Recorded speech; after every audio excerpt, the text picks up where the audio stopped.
Good morning. How are you today? It's a wonderful day up here in Owl's Head, Maine. Consider me your local correspondent. You only can really experience this place by being here. I know from the responses I've gotten to this walk and talk, some people have been here and know what I'm talking about. And I've added some pictures so you get a sense of it.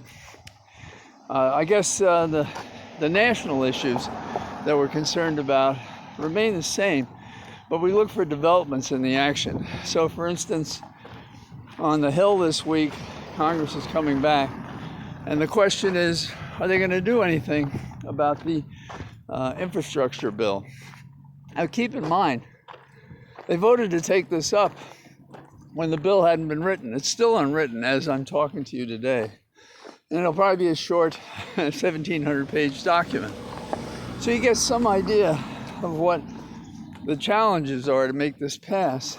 And the budget reconciliation practice is the only one that we can get a vote on a majority. But we have at least two senators who've given us trouble in the Democratic caucus, which is necessary to pass the bill, Sinema and Manchin. And Manchin's already sounding off that, oh, it's too big.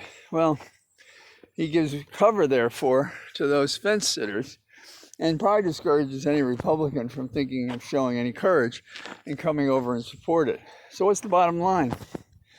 There's a good chance it doesn't pass, which means the, quote, bipartisan bill for $1 trillion that was voted earlier by the Senate, that goes nowhere because Nancy Pelosi has basically said if these two bills don't make it to the House, then they don't go to the White House. She hasn't said it exactly that way. But I'm not her speechwriter, but that's how I would have written it. And I support that view, by the way. I think every Democrat should. Because the $1 trillion so-called bipartisan bill with the people who are the insurrectionists has no way of paying for it. And it takes money from the funds put together for the pandemic in the earlier. So they're redesignating funds to make it look like $1 trillion, and they don't really have any place for the money to come from. You know, the Hill is like one big hat trick, both parties all the time.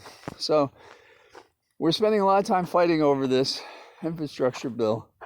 And you would think Republicans would want it because it gets spread across the country, and businesses are the beneficiaries of that government expenditure. But no, there we are. Looking out in Texas, yesterday, Department of Justice said, oh, we're exploring what we could do with that new Texas abortion bill that doesn't allow women to have abortions after 6 weeks. And that further than that, has got bounty hunters chasing after them. Well, first of all, exploring is not doing, and you have to sort of watch and wait. It would be nice if all the pressure for Garland to do something AG resulted in him doing something, but I have my doubts and reservations, so you'll have to show me, I suppose. As for the rest of the story in Texas, hey Abbott, he's going to be dealing with a website which is basically to identify people that the bounty hunters could go after, and it's been taken down twice. Hey, Garland, you might get involved in that litigation. 18 U.S.C. 242, interfering with individuals' rights, one of the post-Civil War bills to deal with exactly this kind of misconduct. Get on your horse and ride. When I was an assistant, and I know it was true of everybody else I work with, people would come into your office and you would write a complaint on the spot with the agent there. I had a manual typewriter, and almost immediately, within a matter of maybe hours, sometimes shorter, you'd be before a magistrate set in bail. These guys, nothing happens, absolutely nothing. So that's the Texas thing. Finally, why not talk a little bit about the virus? The situation with the virus is interesting always because it's life and death. It's safety and craziness.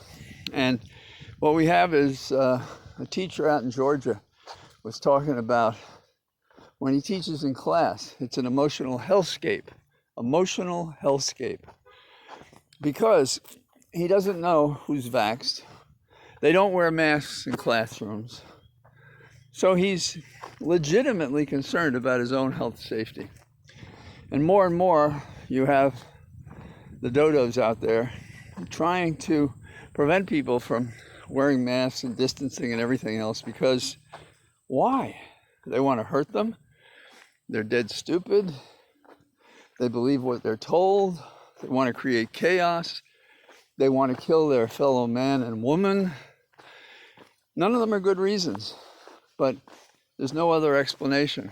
And, you know, every one of those people on Fox and on the Hill and elsewhere who are encouraging people to take animal wormer and stuff like that, there's a place in hell if hell exists for these people. But we have to get them in this world, in the here and now.